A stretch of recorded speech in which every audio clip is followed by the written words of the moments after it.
Dhenkanal Lok Sabha BJP प्रार्थी रुद्रनारायण पाणी निज जन्ममाटी परजंगर कुंदन देईपुर गांव निर्वाचन प्रचार अभियान आरंभ करिसेंते।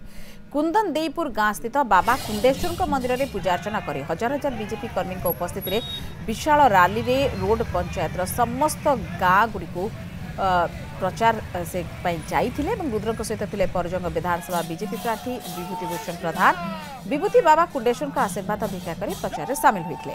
मोदी ग्यारंटीर नारा दे कर्मी माने मोटरसाइकल जोगे रैली करथिले। तो आज भारतीय जनता पार्टी ओडिशा रे तार विधानसभा प्रार्थी को माने हेबे ता घोषणा करिछि।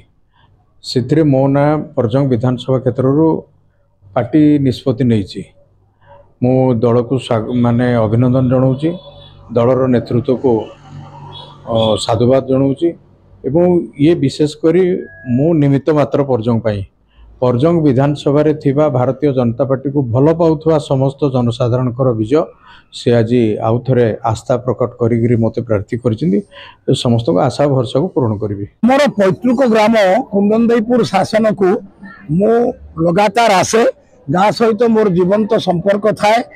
आमर यही विधानसभा निर्वाचन मंडली कुंडेश्वर महाप्रभुंकर आशीर्वाद नेबे बोली स्वाभाविक भाव बहुत लोकप्रिय होता हेतु आज पूरा निर्वाचन मंडली Parjang block कंकड़ाहाट block एपरिक Kamakhyanagar block जो पार्ट अच्छी शह शह कार्यकर्ता आसी एठी पहुंची।